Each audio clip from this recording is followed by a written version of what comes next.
ओम नमः शिवाय। हर हर महादेव शंभू। जय माता दी। मित्रों, कैसे हैं आप सब। शिव शक्तोम चैनल पे आप लोग का हार्दिक स्वागत है। और चैनल पे यदि नए हैं तो विनम्रता से निवेदन करूंगा कि चैनल को सब्सक्राइब कर लें ताकि हमारे द्वारा बनाई भी कोई भी वीडियो सबसे पहले आपको प्राप्त हो। वीडियो में दिखाई जाने वाली जानकारी यदि आपको अच्छी लगे जरूर लाइक करें, शेयर करें, सब्सक्राइब करें। और शिव शक्तोम चैनल पर पहले से बहुत सारी ज्ञानवर्धक वीडियोज़ हैं, आप उनका भी लाभ ले सकते हैं। आज जो है विदाई का दिन, कहीं ना कहीं अंतिम नवरात्रा नवमी पर्व और रामनवमी की भी आप सब भक्तों को बहुत शुभकामनाएं। और कहीं ना कहीं माँ का वो जो ज्योत स्वरूप है, जो नवरात्रे में इस बार एक दिन कम भी था, जो सब भक्तों के साथ रही माँ का एक स्वरूप, जिन्होंने बहुत सारे साधकों को शक्ति का वरदान दिया होगा। लेकिन आज बात करें वो जो माँ का आखिरी स्वरूप है, उनका कनेक्शन, ये जो चक्रों का जो हमने बातचीत शुरू की थी कि 7 चक्रों के बाद आगे की जो यात्रा है, कहीं ना कहीं आज उसके बारे में थोड़ी बात करेंगे। क्योंकि कई बार ऐसा होता है कि कुछ एक ऐसे एक्सपीरियंसेस होते हैं कुंडलिनी जागरण से जुड़े हुए कि उनके बारे में नॉलेज ही नहीं होती, और कई बार हम उसको नेगेटिव वे में ले आते हैं, यार पता नहीं गरम गरम क्या उठ रहा है पीछे से, है ना। तो जिन्होंने प्रैक्टिसेस की हैं, जिन्होंने पढ़ा है उस चीज़ को, कहीं ना कहीं उनके लिए ज़्यादा कठिन नहीं है कि उनको पहले से पता है कि भैया ऐसा होगा, पढ़ा उन्होंने कहीं पर, है ना।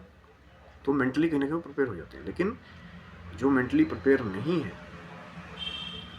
कहीं ना कहीं उनके लिए वो कुंडलिनी के जो एक्सपीरियंसेस हैं ना, जैसे कि सहस्त्रार के बाद हमने बात की, ऊपर चला गया जो आपकी चेतना है, तो फिर वहाँ पे भयभीत भी कई लोग हो जाते हैं, छोड़ देते हैं साधना बीच में कई बार कि भैया पता नहीं क्या हो रहा है।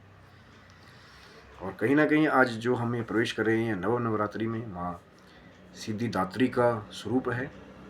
सिद्धि दात्री यानी सिद्धि देने वाली, क्योंकि कहा जाता है कि 8 दिन पर्यंत तक महागौरी स्वरूप तक जो सब तपस्या करते हैं, साधना माँ की करते हैं, तो जैसे ही 9वां दिन वो आता है, जो 9वीं पर्व आता है, माँ सिद्धिदात्री का दिन आता है, तो कहीं ना कहीं सिद्धियाँ माँ उस भक्त के हिसाब से, साधक के हिसाब से उनको देती है। इसीलिए तो नाम पड़ा ना सिद्धिदात्री, सिद्धियों को देने वाली। और कहीं ना कहीं ये एक ऐसा प्रारूप है माँ का सिद्धिदात्री, जो कहीं ना कहीं बहुत सारी सिद्धियों के साथ जो है जुड़ा हुआ है। लेकिन हर एक जगह आप कहना कि सिद्धियाँ जी मिल गई, लेकिन उसके पीछे का जो तपस्या, जो तप जुड़ा होता है, उसको बहुत कम लोग जो है वो देखते हैं। अब हनुमान जी की सिद्धियों का एग्जाम्पल तो लोग देते हैं, अष्ट सिद्धि नवनीति के बारे में, लेकिन कहीं ना कहीं उस सिद्धियों के पीछे का वो ब्रह्मचार्य, वो भगवान शिव की कृपा होना, उसको नहीं देखते ना। क्योंकि कुछ एक ऐसे कार्य हैं जो हनुमान जी ने किए हैं, वो किसी अन्यत्र, किसी दूसरे के ने अभी तक सिद्धियों का वैसा प्रदर्शन ही नहीं किया, या कईयों ने उसको दिखाया ही नहीं, है ना। अब तो बाबा तुलसी ने तो कहीं हनुमान जी के बारे में पूरा सुंदरकांड लिख दिया कि हनुमान जी कहीं अपना रूप बढ़ा भी ले रहे हैं, कम कर ले रहे हैं। लेकिन कहीं ना कहीं एक जो बाकी जन हैं या कुछ ऐसे योगी हैं जो अब तक उसको शो नहीं करते कि उनके पास भी ऐसी कुछ सिद्धि है। तो सिद्धिदात्री का जो स्वरूप है, जैसे ही वो सहस्त्रार चक्र खुल जाता है, कुंडलिनी दूसरे डायमेंशंस में एक तरह से इंटरफेयर या एंटर करना शुरू कर देती है, तो कहीं ना कहीं फिर वो चेतना जो है, फिर बैठे बैठे समाधि में फिर वो लोग, वो एस्ट्रल ट्रैवल की जो बात चल रही थी, वहाँ भी पहुँच जाते हैं। और कई बार तो ऐसे आते हैं कि आँख मूंद के उनकी वो त्रिनेत्र भी कहीं ना कहीं एक्टिव है, तो सब कुछ देख रहे हैं कि कौन क्या कर रहा है। अब लग तो रहा है बाकियों को बैठ कर, कई बार महादेव के पास लोग जाते हैं ना, तो महादेव समाधिष्ट होते हैं। अब उन्हें लगता है कि भैया महादेव उठेंगे तो हमें देखेंगे कि हम आए हैं, और पता लगे महादेव तो समाधि में बैठे सब कुछ देख रहे हैं। तो कहीं ना कहीं वो कुंडलिनी की वो डायमेंशन की बात है कि 9वां दिन जो है कहीं ना कहीं सिद्धियों को देने वाला, और कहीं ना कहीं जो चक्रास हैं शरीर के, उसके ऊपर भी वो जो डायमेंशन है, जो मैंने बताया था, 2-3 ऊपर के भुवन है, ऊपर के लोग, तो कहीं ना कहीं वो भी पावर्स है जो सिद्धियाँ वहाँ से भी जोड़ती है, जो अलौकिक कुछ विभूतियाँ हैं। अब जैसे कई हैं, अगर डायरेक्ट ही वैसे तो इतना आसान नहीं है, लेकिन कहीं ना कहीं अगर बहुत भक्ति के बाद माँ के साथ एक कनेक्शन अगर डायरेक्ट बना ले, कि हाँ भाई, कुछ लोग ऐसे भी होते हैं कि जो कह दिया वो हो गया, माँ का कि माँ हो जाना चाहिए, हो गया, क्योंकि कहीं ना कहीं वो भक्ति का एक वो चैनल बना हुआ है। बहुत कम हैं ऐसे भी कई कि जो माँ के इतने बड़े उपासक हो गए हैं कि माँ उनकी सब इच्छाओं की पूर्ति खुद करती है, लेकिन अच्छी वाली। अब ये नहीं कि भैया किसी का बुरा करने रहे तो माँ आपका साथ देगी आपके। तो सिद्धिदात्री माँ का काम वही है कि जो साधनाएं आप 8 दिन तक करते हैं उस हिसाब से फिर आपको फल देकर भी जाना। अब वो अलग बात है भैया कि आप उस चीज़ को कैसे हैंडल करते हैं नहीं करते हैं, या साधना प्रॉपर तरीके से कर रहे हैं नहीं कर रहे हैं। अब बैठ तो गए जोत जला करके, लेकिन कहीं ना कहीं ध्यान ही नहीं, ध्यान घूम रहा है कहीं पार्कों में। फिर कैसे वहाँ पे वो एनर्जी जो है, जो कुंडलिनी जो बिल्कुल एकदम साधना में कंसंट्रेशन मांगती है एक हद तक, उसके बाद फिर खुद ही गाइड करना शुरू कर देती है कई बार। पर उस लेवल तक पहुँचना बड़ा कठिन होता है कई बार, जहाँ से हम वो मैं बात कर रहा था ना, सहस्त्रार तक सारे सातों चक्रों को एक्टिवेट करना, फिर ऊपर की तरफ उस एनर्जी को लेके जाना।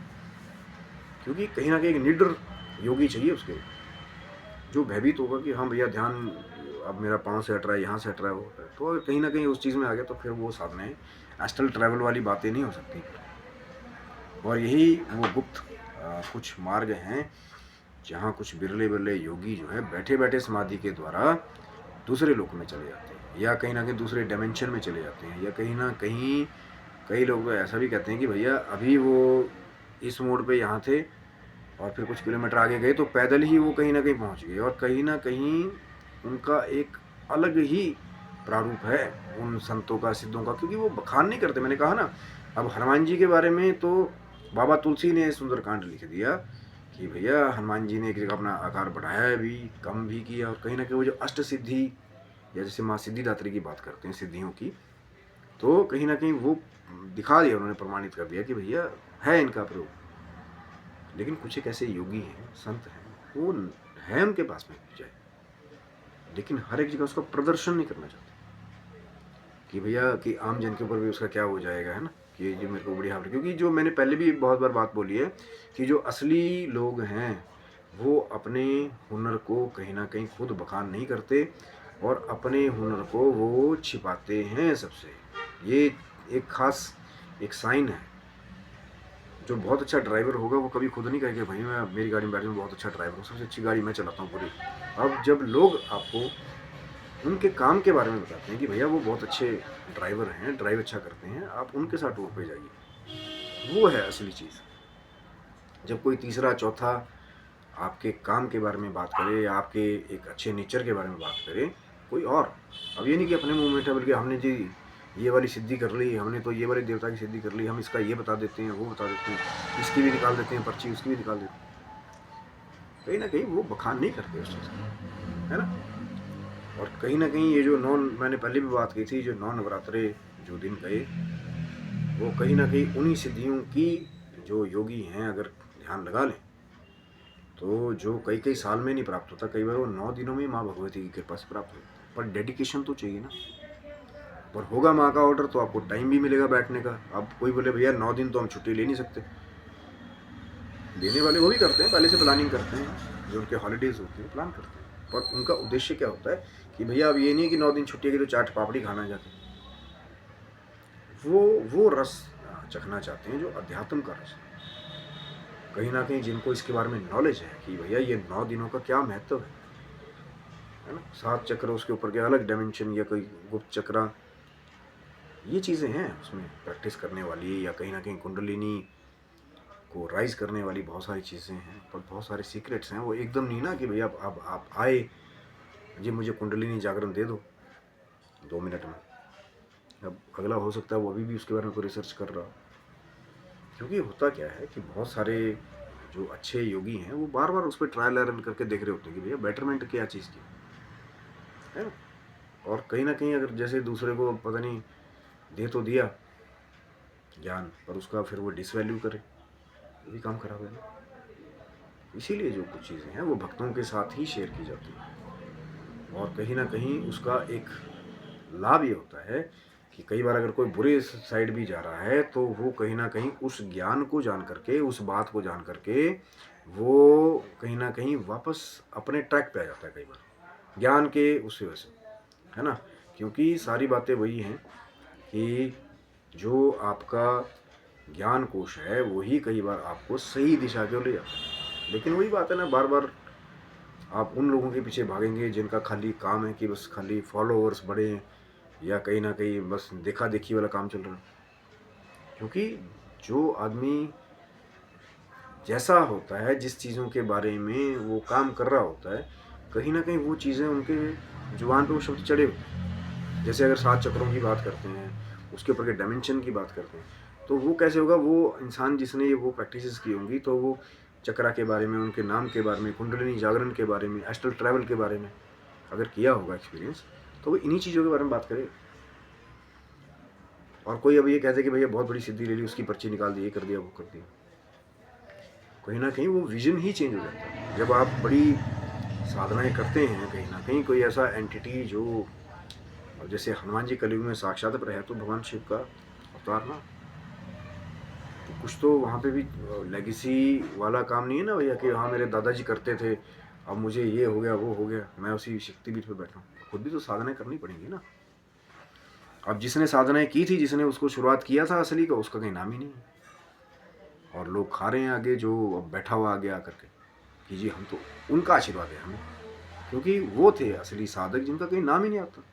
बस एक कहीं कोने पे एक फ़ोटो लगी हुई है, माला चढ़ा देते हैं, हो सकता है रोज़ भी ना चढ़ाते हो, कभी कभी किसी खास दिन में चढ़ाते हैं, और फिर उसके बाद में जा कर के आप ये कहीं ना कहीं दिखा रहे हैं लोगों को कि भैया उनका प्रताप हमारे पास है।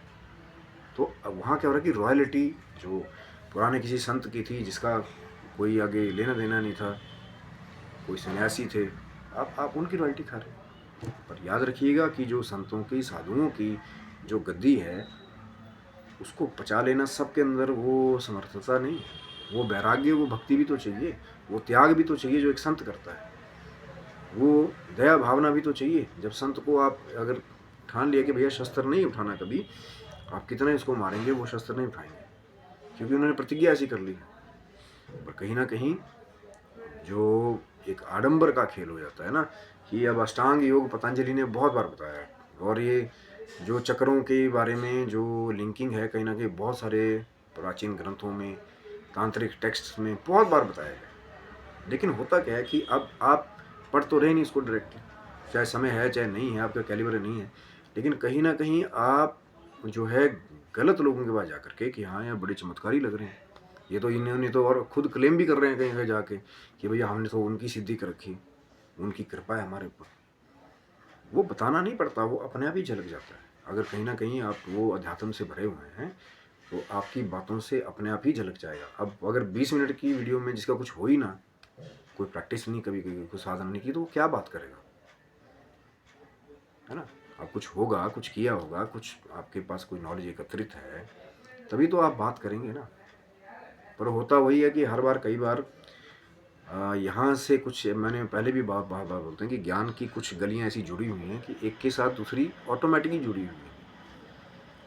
और कई बार ऐसा होता है कि जो पूरा ज्ञान लेने की कोशिश करते हैं, कई बार वो थोड़े ज़्यादा समझदार माने जाते हैं। क्यों? अधूरा ज्ञान, अधूरी बातें जो हैं, वो कहीं ना कहीं आपको गलत जगह लैंड कर देती हैं लेकर। और ये जो चक्रों की नॉलेज है, कहीं ना कहीं इसके साथ तो बहुत कुछ जुड़ा हुआ है। गुरु शिष्य परंपरा है, चक्र कैसे जागृत होंगे, कंट्रोल कैसे करने हैं, बैलेंस कैसे करने हैं, कोई एनर्जी ब्लॉक तो नहीं कहीं पे, है ना? या क्या उनके रोल हैं, पहले उनको समझा जाए, कहाँ पे उनकी प्लेसमेंट है बॉडी में। उसके बाद फिर जब वो 7 तक खोल लिया, अब मूलाधार में कभी गए नहीं, उसको एक्टिवेट नहीं किया कभी, ना पढ़ा उसके बारे में, और डायरेक्ट लोग लगे हुए कमेंट करने, यार सहस्त्रार में क्या होता है? अरे पहले मूलाधार का प्रैक्टिकल तो करके देखें, जो बेस चक्र है, जो रूट चक्र है आपका। और लोग लगे होते हैं समाधि क्या है जी, वो ढकोसलाबाजी है, क्योंकि कभी खुद साधना नहीं की। आप खुद साधना अगर करें, तो आप ये देखेंगे कि जो मेहनत से बिट बाय बिट जिसने उस चीज़ पे मेहनत की होगी, वो कभी फालतू ये कमेंट्स, ये वो, इन चीज़ों पे बात नहीं करता। उसका अगर क्वेश्चन भी होगा, तो उस साधना से जुड़ा हुआ एक जेन्युइन क्वेश्चन होता है, और सामने वाले को भी पता लग जाता है कि यार ये कोई डेफिनेट इसने कोई एक्सपीरियंस लिया उस चीज़ का, तभी वो एक कोर क्वेश्चन वहाँ से निकाल दे रहा है कि भैया ये चीज़ें थी, ये कैसे होगा इस मार्ग पे, है ना? ईड़ा पिंगला की बात होती है, सुषुम्ना नाड़ी की बात होती है, अष्टांग योग की बात होती है, प्रतिहार की बात होती है, ध्यान की बात होती है, धारण की बात होती है, समाधि की बात होती है। ये हैं बातें, वो जो जो इन चीज़ों की प्रैक्टिसेस कर रहे हैं जो लोग, कहीं ना कहीं आप उनसे बात करेंगे तो फिर वो आपको बताएंगे इस बारे में। पर कहीं ना कहीं जिसके पास कुछ अल्ल पल्ल में कुछ है ही नहीं, या नॉलेज उसके बारे में गेन नहीं किया, और पुठे सीधे क्वेश्चन करना, ये है वो है जी, ये चक्रों में तो ऐसा होता है वैसा होता है, ये चक्रों के जागृत मत किए। कई लोग ऐसे वीडियो बना करके बैठे हुए कि भैया कुंडलिनी जागृत ना करें, बहुत खतरनाक एक्सपीरियंस है।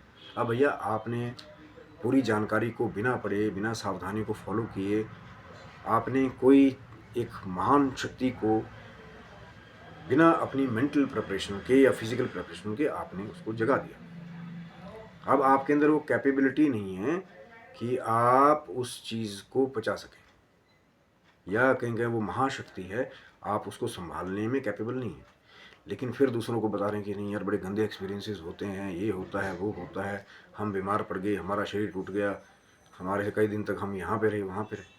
कोई अनदर फैक्टर्स भी उसके लिए हो सकते हैं, क्योंकि एक खास, अगर इन जो हम महायोग करते हैं या हठ योगीस हैं, वो भी अपने खान पान का ख्याल रखते हैं कि हर कुछ नहीं खाना है।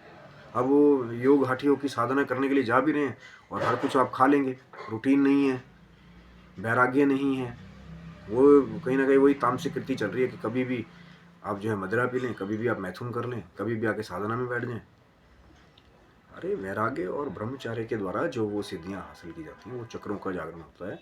तभी तो कहा गया नहीं, 9 दिन भी अगर जो ये नवरात्रि, जो अब विदाई का समय आ गया है कहीं ना कहीं, फिर 6 महीने बाद नवरात्रि आएंगे, विश्राम के लिए जा रहे हैं नवरात्रि, तो वो चीज़ समझनी चाहिए कि भैया 9 दिनों के अंदर ही, इन 9 नवरात्रों के स्वरूप में ऐसी ऐसी शक्तियाँ, ऐसे ऐसे दिव्य अनुभव कई बार भक्तों को हो जाते हैं कि उनका पूरा जीवन बदल जाता है 9 ही दिनों में।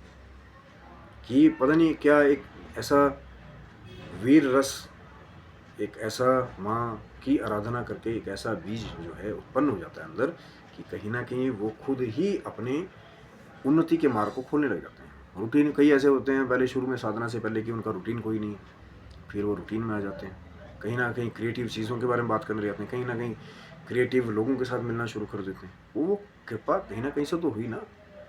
उस मंत्र को, जिस मंत्र को आपने जपा है, जिसके द्वारा आपने तपस्या की है, उसके अंदर भी तो कुछ पावर छिपी हुई है। उसके बाद तो फिर एक अलग ही आपकी डेडिकेशन कितनी है उस मंत्र को जागृत करने की, उस चीज़ को एक कहीं ना कहीं होल्ड करने की कितनी कैपेबिलिटी आपके अंदर है, वो ही लोगों के एक्सपीरियंसेस को वेरी करता है। कई बार अब लगे हुए पुट्ठा सीधा जाप करने, जोर जोर से बोल बोल के, तो फिर कुछ ऐसी प्रचंड शक्तियां हैं कि उनके बारे में पहले से बताया गया कि भैया बड़ी शालीनता से, बड़ा धीर होकर के उनका जाप किया जाए। और पता लगे फिर थोड़ी सी शक्ति बढ़ी, क्योंकि पहले से ही तो पुट्ठी सीधे तरीके से उसको जप रहे हैं, और फिर पता लगे अनकंट्रोल हो गया जी, हम पागल हो रहे हैं, हमसे रहा नहीं जा रहा, हमारे से कूल एंड काम नहीं हो रहा, पेशेंस नहीं बन रहा, फिर आप दूसरों को दोष देते हैं कि भैया मंत्र ही खराब है। क्योंकि उसकी, इसीलिए तो कहते हैं ना कि ज्ञान इसीलिए जरूरी है कि वो किस देवता का मंत्र है, किस तरह का मंत्र है, कुंडलिनी जागरण या चक्रों का एक्टिवेशन कैसे है, कैसे उसकी सावधानियां हैं, कैसे रहना है, कैसा वैराग्य है, वो चीज़ ज़रूरी है। मैं हर बार इसी चीज़ के लिए तो कहता हूँ ना कि पहले इसको पढ़िए तो सही कि वो एक्चुअल है क्या। अब वो वही तो बात है ना कि बस मूलधार चक्र के बारे में पता नहीं है, सहस्त्रार चक्र क्या होता है, कहीं से देख लिया वीडियो में उधर उधर। पहले बेस की बारे में बात कीजिए कि बेस क्या है, पहले 1 लेटर सीखिए, तब जाके 9 पे और 10 पे जाइए, है ना। अभी 0 1 2 3 4 बाइनरी नहीं पढ़ा और जा रहे हैं वहाँ पे 22 क्या होता है जी, 1+1 क्या होता है। तो बेस आपका कमज़ोर रहेगा तो फिर आप वो जो अपग्रेडेशन है कहीं ना कहीं वो काम खराब हो जाता है। बेस कैसे बनेगा, जब नॉलेज आपके पास होगी। अब वो नॉलेज कैसे है, जब कोई सही आदमी आपको मिल जाएगा, वो आपको गाइड कर देगा, कहीं से भी कर दे, चाहे ज़रूरी नहीं है कि आपके आगे प्रकट ही हुआ ऐसे हाथ करके कि हाँ हम दिव्य अवतार हैं कल की, हम आए हैं आपकी ज़िंदगी सवारने, ऐसा नहीं, कहीं से भी मिल सकता है। पर वो आप पे डिपेंड करता है कि आप कितना लाभ निकालते हैं उसमें। और कई बार कुछ बातें ऐसी होती हैं कि जिनकी जो आप बोलते जी कई बार ऊपर से जा रहा है तो समझ ही नहीं आया क्या बोल के चले। पहले अपनी पात्रता तो बनाइए वैसे, क्योंकि एक इंसान वो है जो प्रतिदिन कुछ ना कुछ नया पढ़ रहा है, कुछ नया करने की कोशिश कर रहा है, और एक वो है कुछ पढ़ ही नहीं रहा, बस पुठे सीधे उनका खाली है कि इससे पंगा ले लिया उससे पंगा ले लिया। अगर किसी का आध्यात्मिक जो है वो रुझान ही नहीं है तो वो क्यों जाते हैं आध्यात्मिक चैनलों के ऊपर कमेंट्स करने के लिए, क्योंकि उनका वो फील्ड ही नहीं है। जाओ देखो ना दूसरे वीडियोस, गाने वाने, ये वो आपकी फील्ड है। और जो भगत है कहीं कहीं ना कहीं उनके साथ भी आप गलत जो है चीज़ें कर रहे होते हैं, जो कोई सीखना चाहता है उसको भी सीखने नहीं दे रहे। तो बहुत सारी बातें हैं, पर ये बहुत लंबा एक चैनल है कि 9वें दिन के बाद जो है कैसे वो यात्रा, जो सूक्ष्म यात्रा है एस्ट्रल ट्रैवल, वो वहाँ से उसकी शुरुआत हुई है, एक पोर्टल खुलने से लेकर के फिर आगे की जो यात्राएं हैं, बहुत सारे एक्सपीरियंसेस जो हैं वो साधु संत योगियों ने कहीं ना कहीं जो है छुपा के रखे, कि ऐसा ना कोई नया बच्चा जो है बिना जानकारी के उसमें कूद पड़े। क्योंकि कई बार कई लोगों ने ये जो महान शक्ति है कुंडलिनी जागरण या चक्रा जागरण, इसका कहीं ना कहीं जब सावधानी से उन्होंने प्रयोग नहीं किया तो अपना नुकसान भी किया। पर वो आगे चर्चाएं बहुत लंबी हैं, जब समय मिलेगा भगवान शिव महाराज के कृपा होगी तो आगे हो सकता है कि उन एक्सपीरियंसेस के बारे में भी आगे बात करेंगे। तो शास्त्रें मस्तरें भगवान शिव की माँ जगदम्बा की कृपा आपके पूरे परिवार के ऊपर बनी रहे, और आप अपने जीवन की जो भौतिक और आध्यात्मिक उन्नति उसके मार्ग की ओर आप अग्रसर होते रहें। तब तक के लिए हर हर महादेव शंभू। जय माता दी आप सबको, और अखिरले नवरात्रि की बहुत बहुत बधाइयाँ और राम नवमी की भी बधाइयाँ। जय माता।